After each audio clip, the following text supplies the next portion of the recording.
Hello, dear students. Let us continue the chapter Molecular Basis of Inheritance. And in the last video lecture, we have studied? We have studied the different experiment on identification of genetic material. In today's lecture, we will see the packaging of DNA. Once the DNA has been identified as a genetic material, now we'll see how the long length of DNA. We have seen that a DNA is a larger molecule and it contains all the necessary information required for carrying the metabolism of cell. Now we know it well, the cell size in case of eukaryotes as well as in case of prokaryotes is very small.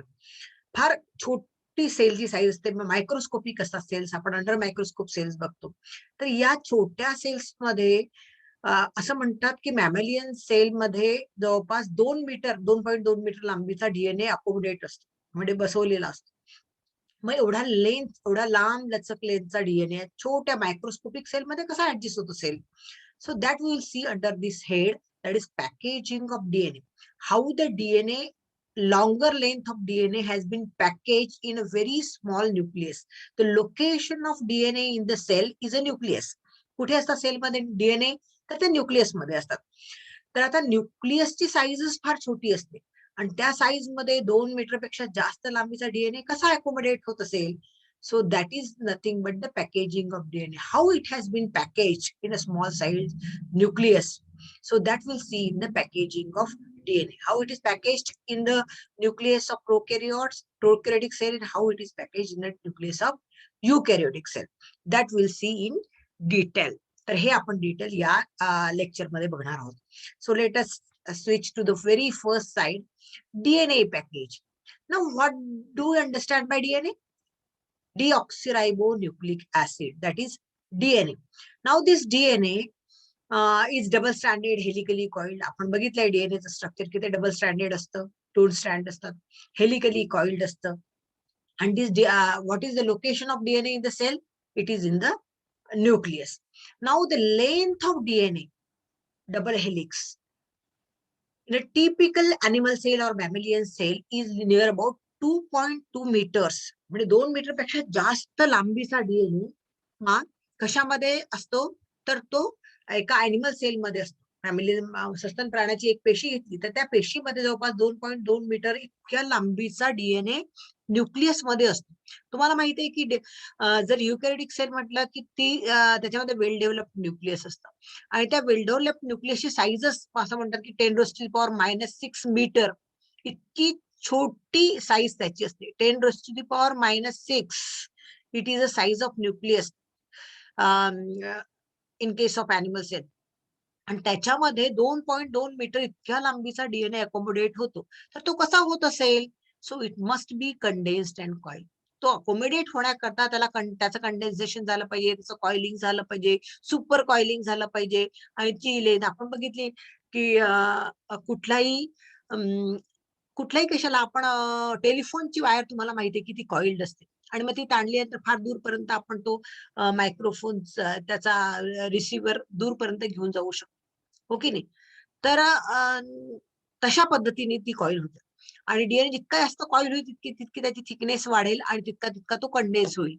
आणि जो जितका condense होईल त्याची length कमी होत जाते आणि कमी जागेमध्ये फार मोठ्या लांबीचा डीएनए अशा प्रकारे अकोमोडेट करता येतो. So for accommodation of longer length of DNA approximately near about 2.2 meters in a very small size nucleus, that is the size of nucleus is 10⁻⁻⁶ meters. इतक्या छोट्या साईजच्या न्यूक्लियस मध्ये 2 मीटर पेक्षा जास्त लांबीचा डीएनए जेव्हा अकोमोडेट होतो तर तो अकोमोडेट करण्याकरता काय करावं लागतं? It is to be condensed. How it is condensed? By coiling and super coiling, and it is fitted inside the nucleus. आता डीएनएची लेंथ ही 2.2 मीटर असते असं आपण म्हटलेलं आहे, अप्रॉक्सिमेटली 2.2 मीटर. आता ही लेंथ कशी मोजली डीएनएची? डीएनएला आता स्पेसिफिक लेंथ असत नाही. It depends on the number of base pairs present. DNA molecule मध्ये किती पेअर्ड नायट्रोजन बेसिस आहे त्यावरती ती लेंथ असते. म्हणजे आता ती कशी मोजणार? 22 न्यूक्लिओटाइड पेअर आहे तर त्याला 22च लेंथ म्हणू का आपण? नाही. दोन त्याच्यामध्ये फिक्स डायमेन्शन्स आहे. आपण डायमेन्शन्स ऑफ डीएनए पण अभ्यासते जेव्हा तुम्ही डीएनएचं स्ट्रक्चर अभ्यासलं लास्ट इयरला त्यावेळेला. तर दोन सलगच्या येणाऱ्या न्यूक्लिओटाइड पेअर मधलं अंतर असतं 3.4 अँगस्ट्रॉम युनिट. मग 3.4 अँगस्ट्रॉम म्हणजे 0.34 NM. 3.4 अँगस्ट्रॉम युनिट एवढं त्यांच्यामधली लेंथ असते. मग दोन सक्सेसिव्ह न्यूक्लिओटाइड्स मधली, कॉन्सिक्युटिव्ह बेस पेअर्स मधली. तर ह्या कॉन्सिक्युटिव्ह बेस पेअर मधलं अंतर किती आहे? Multiplied by number of base pair. समजा 20 बेस पेअर्स असतील इंटू 3.4 अँगस्ट्रॉम युनिट, ती लेंथ त्या डीएनए. अशा पद्धतीने डीएनए ची लेंथ मोजता येते. So the length of DNA depends. हा थोडासा ऍडिशनल नॉलेजचा पार्ट होता की आपण एखाद्या डीएनए मॉलिक्युलची लेंथ कशी मेजर करायची. तर या ठिकाणी तुमच्या पुस्तकात मला कॉन्सिक्युटिव्ह बेस पेअर्स मधलं अंतर ते किती असतं? 3.4 अँगस्ट्रॉम युनिट और 0.34 NM. हे त्याच्यामधलं अंतर असतं. आणि जितके बेस पेअर असतील त्याला त्या 0.34 NM नी मल्टिप्लाय केलं तर NM मध्ये लेंथ येईल, आणि 3.4 नी मल्टिप्लाय केलं तर अँगस्ट्रॉम युनिट मध्ये त्याची लेंथ येते. तशा प्रकारे डीएनएचं जर पॅकेजिंग करायचं असेल तर तो DNA it is to be condensed by coiling and super coiling. Now will first of all will see the packaging of DNA in case of prokaryotes. आता प्रोकॅरियोट्स मध्ये ते डीएनए पॅकेजिंग कसं होतं हे आपल्याला बघायचं आहे. How DNA is packaged in prokaryotes. तर प्रोकॅरियोट तुम्हाला माहिती आहे की prokaryotic cells are those cells where the nucleus is not well organize. त्यांच्यामध्ये न्यूक्लियस कसं असत नाही? वेल ऑर्गनाइज न्यूक्लियस असत नाही. म्हणजे न्यूक्लियस मध्ये nucleolus, nuclear membrane, nuclear SAP असे सगळे कंपार्टमेंट्स किंवा जे कंपोनंट न्यूक्लियसचे साधारणपणे असतात ते त्याच्यामध्ये दिसत नाही. Nucleus do not show nucleolus, nucleus do not show nuclear envelope. And this nucleus is represented by a small circular DNA called as nucleoid. आणि त्या सर्क्युलर डीएनए ला आपण न्यूक्लिओइड म्हणतो. असं न्यूक्लियसचं रिप्रेझेंटेशन प्रोकॅरियोटिक सेल मध्ये असतं. जनरली प्रोकॅरियोटिक सेलची लेंथ जर बघितली ती जवळपास 2 ते 3 मायक्रॉन्स इकोलाई ह्या बॅक्टेरियल सेलमध्ये दिलेला आहे की इकोलाई ह्या बॅक्टेरियल सेलमध्ये ही बॅक्टेरिया जरा प्रोकॅरियोटिक. तर इकोलाई मध्ये ती साईज असते 2 to 3 मायक्रॉन्स. इतकी छोटी साईज असते. आणि त्याच्यामधला न्यूक्लियस जो वेल डेव्हलप पण नाही, which is represented by a न्यूक्लिओइड. Nucleus is not well organized. That means it does not show nuclear envelope. It does not show nucleolus. It is just represented by a double-stranded circular DNA. That is called as nucleoid. And that nucleoid has a perimeter, means the diameter of त्याचा पूर्ण व्यास किती असतो? परिघ म्हणूया perimeter मध्ये. तर तो असतो 1100 मिक्रॉन लेंथ चा परिघ आहे. हा एवढा परिघ असलेला डीएनए मग पुन्हा रिड्यूस होतो. त्याशिवाय त्याचं पॅकेजिंग होणार नाही. रिडक्शन म्हणजे त्याचं कंडेन्सेशन झाल्याशिवाय त्याचं पॅकेजिंग होईल का? नाही. मग ते कसं पॅकेजिंग केलं, कसं रिडक्शन केलं? तर बाय फोल्डिंग, बाय लुपिंग करून, फोल्डिंग करून त्याचं पॅकेजिंग केलं जातं. आता कशा पद्धतीने ते लुपिंग किंवा फोल्डिंग होतं दॅट विल सी. सगळ्यात पहिल्यांदा हा circular DNA which is unfolded. त्याच्यावरती फोल्ड नाहीये, पण हा डबल स्टँडर्ड हेलिकली कॉइल्ड असतो बरं का. प्रोकॅरियोट मध्ये लिनियर डीएनए असत नाही, तो डबल स्टँडर्ड हेलिकली कॉइल्ड असतात. अगदी बांगडीच्या आकाराच्या या ठिकाणी दाखवला साधारणपणे याची डायमीटर आहे 350 मायक्रॉन्स. 350 मायक्रॉन साईजचा हा न्यूक्लियस मधला न्यूक्लियसच वेल ऑर्गनाइज असतं. तर ह्या प्रोकॅरियोटिक सेल मधला हा न्यूक्लिओइड किंवा circular DNA. Initially it is having a diameter of 350 मायक्रॉन्स. आता हा जसा जरी सिंगल स्टँडर्ड दिसतात तर तुम्ही इलेक्ट्रॉन मायक्रोस्कोप खाली बघितला तर हा डबल स्टँडर्ड हेलिकली कॉइल असतो. 2 स्ट्रँड आपण अगदीच बांगडीच्या आकार दाखवतो असा double standard. 2 strand are coiled and they do not have open ends. त्यांना 5 प्राइम एंड, 3 प्राइम एंड असे ओपन एंड असत नाही. असा सर्क्युलर डीएनए असतो. त्याची साधारणपणे इनिशियली नॉर्मल पॅकेजिंग होण्याच्या अगोदर 350 मायक्रॉन्स एवढी साईज असते. ओके. मग याचं लुपिंग होतं, म्हणजे याची लूप्स तयार होतात. बघा आपण दुसऱ्या डायग्राम मध्ये याचे असे छोटे छोटे लूप्स आहेत. 1 लूप, 2 लूप, आणि हे लूप्स आरएनए कनेक्टरनी जोडलेले असतात. They are connected by specific RNA called as RNA connector which connect the loops. असे लूप्स तयार होतात बाय कॉइलिंग. याची साईज कमी होईल. मग आता 350 वरनं ती 30 मिक्रॉन मध्ये आली. याचा एक लूप झाला, दुसरा लूप झाला, असं लूप्स तयार केले की याची साईज कमी होते आणि लूप्स तयार होतात, म्हणजे त्याचं कंडेन्सेशन होतं. सर्क्युलर डीएनएचं पण कंडेन्सेशन झालं आणि जवळपास लूपिंग होत असताना त्याच्यामध्ये जवळपास 40 to 50 लूप्स तयार होतात. 1, 2, 3, 4. आता या ठिकाणी आपण कमी दाखवले, जवळपास 40-50 लूप्स पर्यंत याचं लूपिंग होतं आणि साईज रिड्युसेस टू 30 मायक्रॉन. नंतर मग प्रत्येक लूप मध्ये इंटरनल कॉइलिंग होतं. हा प्रत्येक लूप इंटरनली कॉइलिंग दाखवतो. तर आता दुसऱ्या डायग्राम मध्ये बसू कशा पद्धतीने हा प्रत्येक लूप इंटरनली कॉइल होतो. पुन्हा साईज छोटी झाली 30, पूर्ण लूपिंग झालं की नाही, पुन्हा कॉइलिंग झालं, मग 30 मायक्रॉन वरनं साईज आली 2 मायक्रॉन्स वरती. अशा प्रकारे ही साईज कमी कमी कमी कमी होत जाते आणि फार मोठ्या लांबीचा डीएनए छोट्याशा न्यूक्लियोइड मध्ये अकोमोडेट होतो इन केस ऑफ प्रोकॅरियोट्स. सो आणि जर याच्यामध्ये जर कधी कधी तो पार्शियली अनफोल्ड पण होतो in case of enzyme DNA enzyme, कारण आरएनए कनेक्टर्स क्ल्यू होतात पण ब्रेक होतात आणि तो स्लाइटली अनफोल्ड होतो. कधी कधी सुपर फोल्ड्स ज्या असतात, सुपर कॉइल्स ज्या असतात त्या पण अनकॉइल होतात. अशा पद्धतीने हा कॉइलच्या ऐवजी हा अनकॉइल होतो आणि पुन्हा याचा साईज कमी जास्त होऊ शकतो. पण प्युअरली कंडेन्स तो तुम्हाला 2 मायक्रॉन दिसतो, कारण ह्या लूप्स मध्ये पुन्हा इंटरनल कॉइलिंग होतं. त्या लूप्स मध्ये सुद्धा इंटरनल कॉइलिंग त्या ठिकाणी होतं आणि मग त्याची साईज अशा पद्धतीने रिड्यूस होते. 350 to 30, 30 to 2 मायक्रॉन्स. ही साईज कशी झाली, रिड्यूस झाली. कशामुळे? Due to coiling and super looping and then coiling. आणि अशा पद्धतीने अत्यंत जास्त लांबीचा डीएनए, म्हणजे आपण डीएनए ची साईज घेतली 1100 मिक्रॉन्स, याची ही पेरिमीटर 1100 पेरिमीटर असलेला आणि डायमीटर 350 मिक्रॉन्स असलेला हा डीएनए हळूहळू अशा पद्धतीने रिड्यूस होतो साईज मध्ये आणि it is accommodated in a very small size cell. Now and this loops, आता ही लूप्स जे तयार होतात ते लूप्स अनफोल्ड का होत नाही, ते पुन्हा नॉर्मल का होत नाहीत? हे लूप्स तयार झाले, मग हे पुन्हा नॉर्मल झाले तर मग ही साईज मोठी होईल की नाही? पण फॉर दॅट ती साईज कमीच राहण्याकरता हे लूप्स तसेचे तसे राखले गेले पाहिजे. So this loops which are form, they are assisted by the RNA connector. आपण बघितलं की हे लूप्सच्या बेसला आरएनए कनेक्टर असतात, त्याला लूप्सला मेंटेन करतात.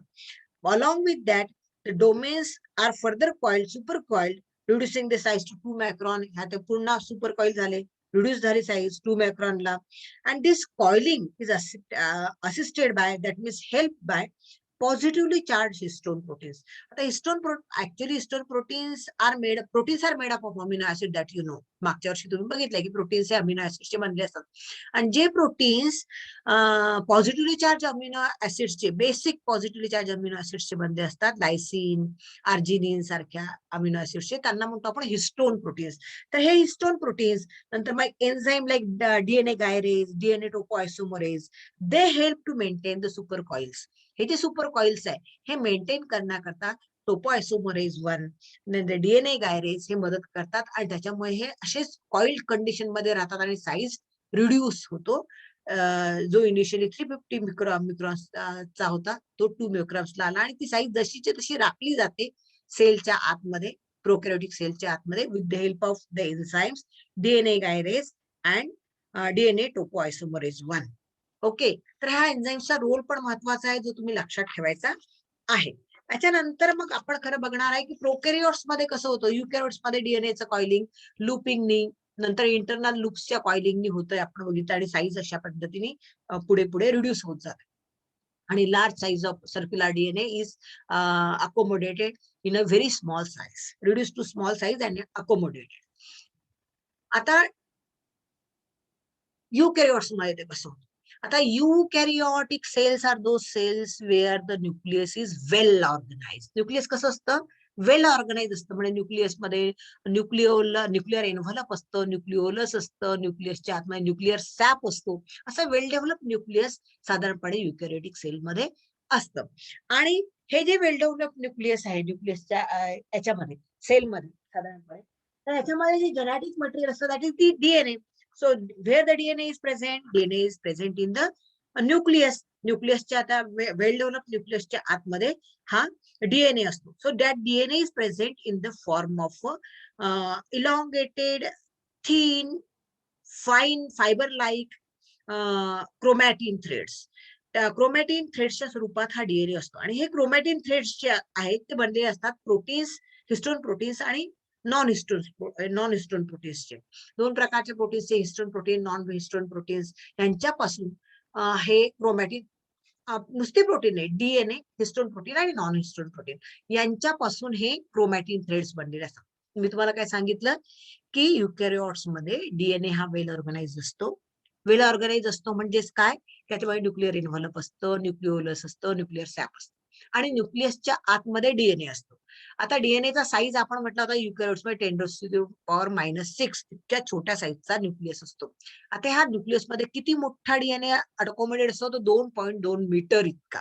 तर इतका मोठा डीएनए हा कसा अकोमोडेट होतो, तर सगळ्यात पहिल्यांदा आपण बघू की डीएनए कशाचा बनलेला आहे. तर DNA is made up of nucleotides, हे तुम्ही बघितलं. आता हा डीएनए अकोमोडेट कसा होतो, तर डीएनए ला अकोमोडेट होण्याकरता हिस्टोन प्रोटीन्स आणि नॉन हिस्टोन प्रोटीन्स मदत करतात. With the help of histone and non histone protein, the long length of DNA get coiled and accommodate in a smaller size. आता कॉइलिंगला हिस्टोन प्रोटीन्स कसे मदत करतात, सगळ्यात पहिल्यांदा बघू कॉइलिंगला हिस्टोन प्रोटीन्स कसे मदत करतात. सगळ्यात पहिल्यांदा हिस्टोन प्रोटीन्स आणि नॉन हिस्टोन प्रोटीन मदत करतात असं आपण बघितलं. मग आता हिस्टोन प्रोटीन म्हणजे काय आणि नॉन हिस्टोन प्रोटीन म्हणजे काय. आता तुम्हाला प्रोटीन्स माहिती आहे, proteins are made up of amino acids. Histone protein ते प्रोटीन्स आहे which consist of positively charge basic proteins. जे positively charge basic protein, basic amino ऍसिड्सचे बनलेले असतात त्यांना आपण म्हणतो histone proteins. So histone proteins is the set of positively charge basic amino acids. ते बेसिक प्रोटीन्स आहे म्हणजे ते पॉझिटिव्हली चार्ज बेसिक प्रोटीन्स आहेत असं का म्हणतो आपण, because they are made of positively charge basic amino acids like arginine, lysine. Arginine आणि लायसिन सारख्या बेसिक अमिनो ऍसिड्सचे बनलेले असतात हे हिस्टोन प्रोटीन्स. म्हणून त्यांचा चार्ज, ओव्हरऑल चार्ज हा पॉझिटिव्ह चार्ज असतो. आणि तुम्हाला माहिती आहे की DNA is are negatively charge. DNA हे स्वतः निगेटिव्हली चार्ज असतात. म्हणून हे डीएनए सहजी हिस्टोनच्या भोवती गुंडाळले जातात. Attraction between the opposite charges. Histone proteins कसे आहेत, पॉझिटिव्हली चार्ज. का ते पॉझिटिव्हली चार्ज आहे, because they are made up of positively charge basic amino acid like arginine and lysine. Arginine आणि लायसिन सारख्या बेसिक अमिनो ऍसिड जे positively charge आहेत त्यांच्यापासून हे हिस्टोन प्रोटीन बनलेले असल्यामुळे ते स्वतः पॉझिटिव्हली चार्ज असतात. त्यांना हिस्टोन प्रोटोमाइन्स असं म्हणतात, त्यांना पॉझिटिव्हली चार्ज असतात. And our DNA is negatively charged. Now, how the DNA get coil around this histone proteins? जे हिस्टोन प्रोटीन्स डीएनएच्या पॅकेजिंगला मदत करतात ते 5 वेगवेगळ्या प्रकारचे. There are 5 different types of histone proteins as H2A, H2B, H3, H4 and last one is H1. असे 5 वेगवेगळ्या प्रकारचे histone proteins आहेत. हे हिस्टोन प्रोटीन्स डीएनएच्या पॅकेजिंगला मदत करतात. आता कसे मदत करतात, 2 of each of the 4 types. पहिल्या 4 मध्ये प्रत्येकी 2 मॉलिक्यूल. कोणकोणते पहिले चार्ज, H2A चे 2 मॉलिक्यूल, H2B चे 2 मॉलिक्यूल, H3 चे 2 मॉलिक्यूल, H4 चे 2 मॉलिक्यूल, असे म्हणून 8 मॉलिक्यूल एकत्र येऊन ते एक प्रकारची compact core ball, compact ball like structure तयार करतात. They form a compact core of histone proteins, histone, that is called as nucleosome. त्याला म्हणतो आपण nucleosome. It is a compact core of histone. He compact core of histone कशाची, किती मॉलिक्युल्सचे बनलेले, 8 molecule हिस्टोनचे 8 molecule एकत्र येतात आणि एक कॉम्पॅक्ट कोअर तयार करतात. These 8 molecules are referred as octamer since it is made up of 8 molecules. 2 molecules of H2A, this one and this one. 2 molecules of H2A. 2 molecules of H2B, this one and this one. 2 molecules of H4, that is H4 and this H4. 2 molecules of H3, this one and this one. In this way, 8 molecules of histone bind together and form a compact core. It is called as histone octamer. तर अशा पद्धतीने इथे histone ऑक्टॅमियर झाला. 1, 2, 3, 4, 5, 6, 7, 8. ज्यामध्ये H2A, H2B, H3 आणि H4 यांचे प्रत्येकी किती मॉलिक्युल्स आहेत, 2. 2 molecules each from 4 different types of histone proteins. Histone proteins, that is H2A, H2B, H3, and H4, forms a compact core of histone. Now, what is the charge of this charge on the compact core of histone? It is a positive charge. Now, DNA, which is negatively charged, it coils around this histone core. And DNA काय करतो? It coils. This is one turn and this is a second half turn. This is a second complete turn. हा second complete turn आहे आणि हा 3/4 turn आहे. हा पूर्ण नाही आहे. 0.75 टर्न आहे. तर अशा पद्धतीने अप्रॉक्सिमेटली असं म्हणतात the histone core is coiled by DNA coils forms 2 turns around the histone core. Actually, they complete 2 turns. It is 1.75 turns or 1/3/4 turns. 1/3/4 turns of DNA wraps the histone octamer. This histone octamer is wrapped by 1/3/4 turn of DNA. DNA च्या 1/3 इतका turn DNA चा या histone protein भोवती असतो. 1.75 tons of DNA is wrapping the histone core. So histone core, which is made up of 4 different types of protein, is wrapped by 1/3/4 tons of DNA. And what about the 5th histone? It is placed or it binds at the region where DNA starts or begins coiling the DNA and where it leaves the octamer. This is the H1. So H1 protein is bind at the place where the DNA start wrapping the octamer and where it leaves at the junction, where it enters and where it leaves the octamer of histone. That is the 5th protein, that is H1. त्याचा एकच molecule असतो. असे हे total 9 molecule झाले. 4 together forms the octamer of 8 molecule and 1 of H1. So 9 histone molecule in all are involved in packaging of DNA. Actually, 5 different types, number is 9.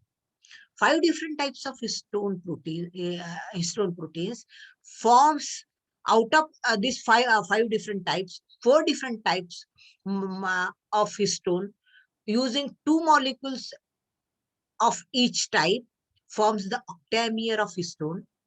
DNA wraps around the octamer forming 1/3/4 turn, and this forms the unit called as nucleosome.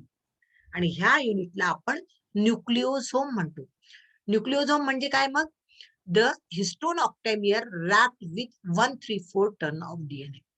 Histone octamer wrapped with 1/3/4 turn of DNA is called as nucleosome.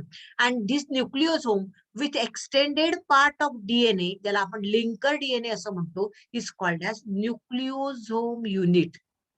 हा न्यूक्लिओसोम म्हणजे काय? ऑक्टॅमियर wrapped with 1/3/4 turn of DNA. त्याला म्हणायचं न्यूक्लिओसोम. आणि या न्यूक्लिओसोमच्या बाहेर extend झालेला जो DNA आहे त्याला म्हणतात लिंकर DNA.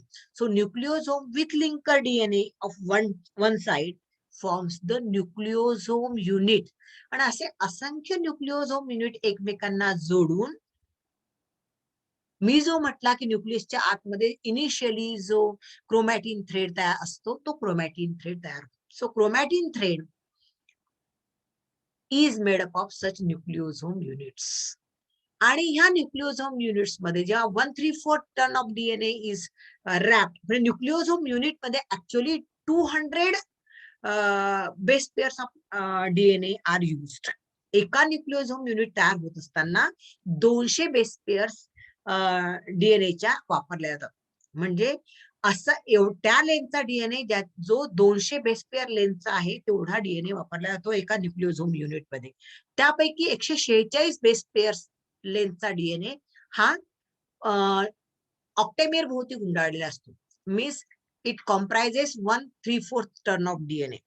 1/3/4 टर्न DNA चा जो असतो त्याच्यामध्ये 146 बेस पेअर असतात आणि उरलेला जो लिंकर डीएनए मी पुढे सांगितला त्याच्यामध्ये 54 बेस पेअर्स असतात. अशा पद्धतीने 200 बेस पेअर्स ह्या एका न्यूक्लिओझोम युनिट मध्ये असतात. How many base pairs are there in single nucleosome unit? 200 base pairs are there, out of which 246 base pair are used in 1/3/4 ton of DNA and 54 remaining base pairs are used in linker DNA. And this nucleosome with linker DNA forms the nucleosome unit. This is the initial stage of packaging of DNA. ही सुरुवात आहे DNA पॅकेजिंगची. हा 200 base पेअरचा लांब DNA अशा पद्धतीने छोट्या 2.25 टर्स histone भोवती घालून तो पॅकेज होतो. This is the initial step of packaging of DNA where the DNA thread appears in the form of beaded string like structure, ज्याला आपण ज्याला आपण क्रोमॅटिन थ्रेड म्हणतो. आता याच्यामध्ये आपण बघू की तो कसा दिसतो. This is a beaded string like structure. That 1/3/4 turn ही कंप्लीट आणि ही 3/4 1/3/4 turn of DNA and this is a octamer and this is a linker DNA and a nucleosome. Linker DNA आणि न्यूक्लिओझोम म्हणजे इथपर्यंतचा भाग हा झाला एक न्यूक्लिओझोम युनिट. आणि ह्या इथून इतक्या एका न्यूक्लिओझोम युनिट मध्ये आपण या ठिकाणी थोडसा पॉइंटर किंवा पेन घेऊया म्हणजे तुम्हाला जास्त मला चांगलं सांगता येईल. इथपर्यंत इतका भाग इथपर्यंत कट केला आपण. तर हा भाग हा काय आहे? This is a linker DNA. What is this? This is a nucleosome. Nucleosome plus linker DNA this together forms the nucleosome unit. हा इतका झाला हा न्यूक्लिओझोम युनिट. आणि असे असंख्य न्यूक्लिओझोम, हा एक न्यूक्लिओझोम युनिट, मग दुसरा न्यूक्लिओझोम युनिट, मग तिसरा न्यूक्लिओझोम युनिट, चौथा. In this way elongated thread is produced which appears like a beads on string structure. Beaded string असं वाटतं की दोऱ्यामध्ये मणी ओवलेले अशा पद्धतीचं ते स्ट्रक्चर दिसतं. आपण त्याला म्हणतो beaded string structure. So this beaded string structure is produced. अशा पद्धतीने एक बीडेड स्ट्रिंग स्ट्रक्चर आपल्याला त्या ठिकाणी मिळतं. Okay. So nucleosome units link together and form a beaded string-like structure. This is the first stage of packaging of DNA. This is the first step for the packaging of DNA, and it forms a initial packaging is seen in the form of a chromatin thread, which is called as beaded string structure. Now this beaded string structure further undergo coiling. त्याचं पुन्हा पुढे coiling होतं आणि पुढे coiling झालं की पुढे काय होतात, जास्त कॉइलिंग झाल्यामुळे लिंकर डीएनए दिसायला बंद पडतात. म्हणजे फक्त तुम्हाला पुढे फक्त न्यूक्लिओझोम्स दिसतात. जास्त कॉइलिंगमुळे लिंकर डीएनए दिसत नाही आणि फक्त न्यूक्लिओझोम दिसतात. त्याला आपण न्यूक्लिओझोम फायबर म्हणतो की याच्यामधनं पुढे कॉइलिंग झालं याचं की हा दिसतो अशा पद्धतीने. Linker DNAs are not seen because of coiling. The linker DNAs are not seen and you can see just the nucleosome. Such a fiber is called as nucleosome fiber. पहिल्यांदा काय म्हटलं होतं आपण त्याला? Chromatin threads, beads on string structure और chromatin thread. मग त्याचं chromatin थ्रेडचं पुढे पॅकेजिंग झालं, म्हणजे पुढे त्याचं कॉइलिंग झालं आणि त्याच्यापासून जे स्ट्रक्चर तयार झालं त्याच्यामध्ये फक्त आणि फक्त काय दिसले? फक्त आणि फक्त न्यूक्लिओझोम दिसले. त्याला आपण म्हणतो न्यूक्लिओझोम स्ट्रक्चर. हा जो क्रोमॅटिन थ्रेड स्ट्रक्चर असतं, that chromatin thread structure appears is having the diameter of 10 nm. 10 nm diameter असते याची क्रोमॅटिन स्ट्रक्चर थ्रेडची किंवा बीड्स ऑन स्ट्रिंग स्ट्रक्चरची. मग त्याचं कॉइलिंग होतं इन टू द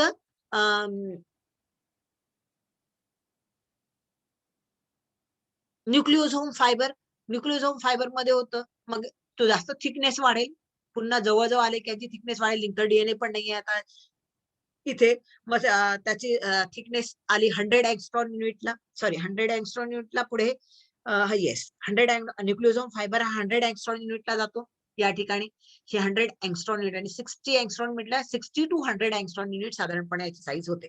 नंतर मग जर तुम्ही याला स्ट्रेच केलं तर याच्यामध्ये बरोबर लिंकर डीएनए दिसतात. जसं आपण एखादी वायर से फॉर एक्झाम्पल तुमची टेलिफोनची वायर स्ट्रेच केली ती मधलेच पार्ट दिसतो की नाही आपल्याला, तसा हा स्ट्रेच केला तर हे लिंकर डीएनए तुम्हाला दिसू शकतात, अदरवाईज हे दिसत नाही. It appears the nucleosome structure which is having near about 114 nucleoside pairs, त्याच्यामध्ये 114 न्यूक्लिओसाइड पेअर्स असतात. आता म्हणजे पहिल्यांदा बीड जॉन्सन स्ट्रक्चरचं पुढे कॉइलिंग झालं की काय तयार झालं, न्यूक्लिओझोम फायबर तयार झालं. न्यूक्लिओझोम फायबरचं पण पुढे कॉइलिंग होतं आणि ह्या एक ह्या एका टर्न मध्ये जवळपास साधारणपणे 6 न्यूक्लिओझोम्स येतात. एक न्यूक्लिओझोम, मग दुसरा न्यूक्लिओझोम, तिसरा न्यूक्लिओझोम, चौथा न्यूक्लिओझोम, 6चा एक टर्न होतो, 6चा, आणि त्याचं कॉइलिंग होतं. याला म्हणायचं सोलॅनॉइड स्ट्रक्चर. हे न्यूक्लिओझोम स्ट्रक्चर पुन्हा कॉइल होतं. आता याच्यामध्ये कुठे लिंकर डीएनए होते, याचं कॉइलिंग होतं. कॉइलिंग अशा पद्धतीने होतं की जवळपास एका टर्न मध्ये 6 न्यूक्लिओझोम येतात. 6 असे न्यूक्लिओझोम, 1 2 3 4 5 6, हा 6चा एक राऊंड, अशा पद्धतीने हा एक सर्कल, हा 6चा. इतक्या लेव्हलला ते कॉइलिंग होतं आणि त्या कॉइलिंगला म्हणतो आपण सोलॅनॉइड स्ट्रक्चर. त्याला म्हणतो आपण solenoid structure having a thickness that is 30 NM. या ठिकाणी त्याचा थिकनेस आहे 30 NM, म्हणजे 300 अँगस्ट्रॉन युनिट. 30 NM किंवा 300 अँगस्ट्रॉन युनिट सोलॅनॉइड स्ट्रक्चर. हे सोलॅनॉइड स्ट्रक्चरचं पुढे पुन्हा कॉइलिंग होतं त्याचं आणि तयार होतं सुपर सोलॅनॉइड स्ट्रक्चर. म्हणजे इनिशियल पॅकेजिंग क्रोमॅटिन थ्रेड और बीड ऑन स्ट्रिंग स्ट्रक्चर दिसतं, ज्याचं साधारणपणे लेंथ आहे 10 NM. नंतर मग तो 30 NM ला 100 अँगस्ट्रॉन युनिट किंवा 10 NM ला जातो. पहिल्यांदा 10 NM ला आहे, नंतर मग तो 30 NM ला जातो. 10 NM पासून 30 NM ला जातो. न्यूक्लिओझोम फायबर तयार झाला, लिंकर डीएनए दिसत नाही. मग न्यूक्लिओझोम फायबरचं पुन्हा कॉइलिंग झालं आणि 300 अँगस्ट्रॉन युनिट किंवा 30 NM लेंथ झाली त्याची, दॅट इज ऑफ सोलॅनाइड स्ट्रक्चर. आता हे सोलॅनाइड स्ट्रक्चर पुन्हा कॉइल होतं. जितकं कॉइल होईल तितका तितका डीएनएचा थिकनेस वाढेल. ही जी डायमीटर ही वाढेल, डायमीटर वाढेल, पण लेंथ कशी होईल, कमी होईल. So it will become reduced, length of the DNA will reduce and thickness will increase. पुढे हा जो डीएनए आहे, या ठिकाणी तुम्हाला कॉइलिंग आपण दाखवला, हा डबल स्टँडर्ड सर्क्युलर डीएनए. मग याचं क्रोमॅटिन स्ट्रक्चर, हा बीड जॉन्सन स्ट्रक्चर झालं. ऑक्टॅमियर त्याच्या भोवती 1/3 टर्म्स, म्हणजे हे क्रोमॅटिन थ्रेड झाला. नंतर मग हा झाला न्यूक्लिओझोम फायबर. न्यूक्लिओझोम फायबर नंतर हा झाला सोलॅनाइड. हे 6 असे न्यूक्लिओझोम्स एकत्र कॉइल झाले आणि हा झाला सोलॅनाइड. हा सोलॅनाइडचं पुढे सुपर सोलॅनाइड स्ट्रक्चर, सुपर कॉइल झालं स्ट्रक्चर. त्याला सोलॅनाइडच 30 NM चा आहे, म्हणजे 300 अँगस्ट्रॉन युनिटचा किंवा 30 NM चा. पुढे तो कॉइल होतो and form the super solenoid structure. It is here the packaging is at the peak. या ठिकाणी सुपर सोलॅनाइड स्ट्रक्चर तयार झालं की ते पॅकेजिंग पीकला असतं, म्हणजे त्याच्या पुढे पॅकेजिंग होऊ शकत नाही. No more packaging is possible. This is a very condensed असा क्रोमोझोम, असा कंडेन्स्ड क्रोमोझोम मग त्या ठिकाणी दिसतो, which is seen in the metaphase of cell division. Cell डिव्हिजनच्या मेटाफेजला कंडेन्स्ड क्रोमोझोम दिसतो, त्याच्यामध्ये सुपर कॉइल्ड डीएनए असतो, super coiled DNA, and no further coiling is possible. त्याच्या पुढे कॉइलिंग पॉसिबल होत नाही. Means here at 300 NM the coiling is at peak. Coiling पीकला असतं. And here the DNA appear in the form of condensed, short and condensed chromosome of metaphase. So metaphasic chromosome, at metaphase, it is said that at metaphase the DNA packaging is at the peak and no further packaging of DNA is possible. त्याच्या पुढे DNA packaging possible, म्हणजे पुढे ह्या डीएनएचं coiling किंवा त्याचं packaging शक्य होत नाही, इतक्या लेव्हलला त्याचं पॅकेजिंग झालेलं असतं. आणि म्हणून असं म्हणतात की metaphasic chromosomes show highest packaging, Therefore at metaphase the chromosome can be counted. ते आपल्याला मोजता येतात, क्रोमोझोमची संख्या मोजता येते, कारण तिथे जास्त ते ठीक असतात, शॉर्ट असतात पण ठीक असतात, त्याच्यामुळे त्यांना त्यांचं काउंटिंग शक्य होतं. आता ह्या हायर लेवलला जेव्हा 300 NM ला वगैरे जेव्हा पॅकेजिंग होतं, that time it need some additional set of proteins called as non histone proteins. काही ऍडिशनल प्रोटीन सेट पण लागतात शेवटी हिस्टोन शिवाय, त्यांना म्हणतो आपण नॉन हिस्टोन प्रोटीन. म्हणून सुरुवातीला मी तुम्हाला सांगितलं होतं की डीएनए पॅकेजिंगला काय काय लागतं, तर एक डीएनए लागतो, हिस्टोन प्रोटीन्स लागतात आणि नॉन हिस्टोन प्रोटीन्स पण लागतात at higher level packaging. At higher level packaging, non-histone proteins are also required. So in this way, the DNA packaging occurs from double-stranded DNA to chromatin thread, from that is bead-on-stem structure, bead-on-stem structure to nucleosome fiber to solenoid structure to supersolenoid structure, and then the last is the chromosome at metaphase. अशा पद्धतीने DNA packaging युकॅरियोट्स मध्ये झालेलं आपल्याला दिसतं. आता हे जे chromosome तयार झाले, तर क्रोमोझोम जर तुम्ही इंटरफेस मध्ये किंवा मेटाफेज इंटरफेज मध्ये किंवा मग अर्ली प्रोफेज मध्ये बघितले, तर त्या क्रोमॅटिन ची नेटवर्क जी असते, त्या नेटवर्क मध्ये कुठे कुठे तो डार्कली स्टेन दिसतो, कुठे कुठे तो लाईट स्टेन दिसतो. तर ते डार्कली स्टेन जो पार्ट असतो त्याला आपण साधारणपणे हेट्रोक्रोमॅटिन म्हणतो, आणि लाईट स्टेन जो पार्ट असतो त्याला म्हणतो आपण euchromatin. So what is euchromatin and what is heterochromatin, हे दोन कन्सेप्ट आपण बघूया. तुम्हाला क्रोमॅटिन आणि हेट्रोक्रोमॅटिन कोणत्या स्टेजला दिसतात, जेव्हा सेल ही अर्ली प्रोफेज मध्ये असते किंवा इंटरफेज मध्ये असते, त्यावेळेला अत्यंत थिन क्रोमोझोम्स असतात, त्यामध्ये असे छोटे छोटे पॅचेस दिसतात की ज्या ठिकाणी पॅकेजिंग असतं, पूर्णपणे अनकॉइलिंग झालेलं नसतं, त्याला आपण हेट्रोक्रोमॅटिक म्हणतो. आता हेट्रोक्रोमॅटिक म्हणजे काय डिटेल्स मध्ये बघू आपण. So in case of eukaryotic cell, some segments of chromosomes they are remain condense, ते पूर्णपणे अनकॉइल न होता ते कंडेन्सच राहतात, आणि कंडेन्स राहिल्यामुळे ते शॉर्ट दिसतात, त्या ठिकाणी ते थिक दिसतात. इफ दे आर स्टेन दे गेट डार्क स्टेनिंग, ते स्टेन केल्यानंतर डार्क स्टेनिंग दिसतं, त्यांना आपण हेट्रोक्रोमॅटिन्स असं म्हणतो. हेट्रॉस म्हणजे डिफरंटली ओळखता येतात त्यांना, म्हणून त्यांना म्हणायचं हेट्रोक्रोमॅटिन. दिस टर्म हेट्रोक्रोमॅटिन वॉज युज बाय हिड्सने सगळ्यात पहिल्यांदा ही अशा डार्कली स्टेन क्रोमोझोम पार्टला, इंटरफेसच्या क्रोमॅटिन पार्टला हेट्रोक्रोमॅटिन असं म्हटलं. हे हेट्रोक्रोमॅटिन जे पार्ट असतात ते जेनेटिकली फार इनॅक्टिव्ह असतात, जाड असल्यामुळे ते इनॅक्टिव्ह असतात. They can if they are स्टेन डार्क, त्यांचं डार्क स्टेनिंग होतं, कारण ते कंडेन्स असतात, त्यामुळे स्टेनिंग मध्ये ते डार्क दिसतात. These heterochromatids, they have 2-3 times more DNA, कारण तो कॉइल्ड पार्ट असतो, कंडेन्स्ड पार्ट असतो, त्याच्यामुळे त्याच्यामध्ये जास्त डीएनए अकोमोडेट झाले असतात. दे has naturally 2-3 times more DNA than the euchromatin.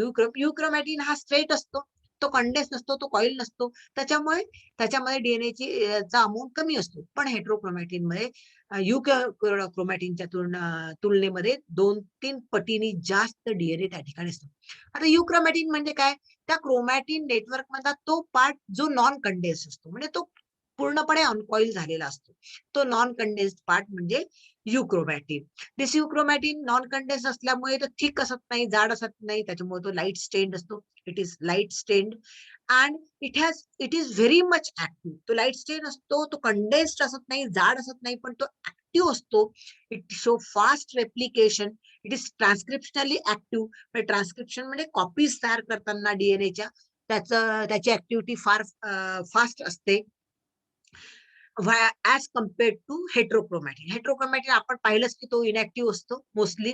So as compared to heterochromatin, euchromatin is more active transcriptionally and heterochromatin is almost inactive, that we have seen. This is about the heterochromatin and euchromatin, which is a type of DNA which is seen in the early prophase and or the interphase, where the chromosome packaging is not seen. तिथे जास्त प्रमाणामध्ये chromosome packaging नसतं. Actually जो package DNA असतो त्याचा अनकॉइलिंग होत होत टिलोफेजला वगैरे तुम्ही सेल डिव्हिजन अभ्यास केला आहे, तर मेटाफेजला कॉम्पॅक्ट पॅकिंग असतं, त्याच्यानंतर मग टिलोफेज आणि नंतर मग इंटरफेज येते. तर टिलोफेज पासून अनकॉइलिंग सुरू होतं, तर इंटरफेज मध्ये पूर्णपणे अनकॉइलिंग झालं असतं. ते अनकॉइलिंग झालं तरी काही ठिकाणी जो कंडेन्स कॉइल्ड पार्ट असतो त्याला हेट्रोक्रोमॅटिन म्हणायचा, जो अनकॉइल्ड असतो त्याला युक्रोमॅटिन म्हणायचं. तर हे दोन कन्सेप्ट बघितले, हेट्रोक्रोमॅटिन आणि युक्रोमॅटिन. नेक्स्ट लेक्चरला आपण डीएनएचं रेप्लिकेशन कसं होतं ते बघणार आहोत. And I think here we should stop. So revise well. Thank you very much.